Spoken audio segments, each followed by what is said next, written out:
I am Syed Shakir Ahmad.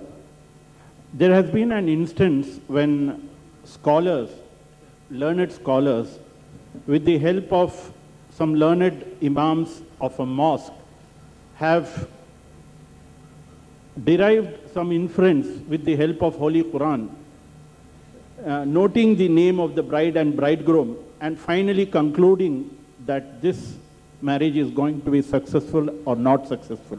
Now, I am repeating, underlining this.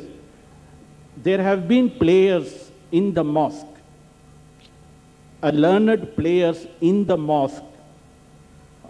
That is what is astounding. Thank you. Jazakallah khair. Very good point brother shows us. Alhamdulillah, I forgot it actually.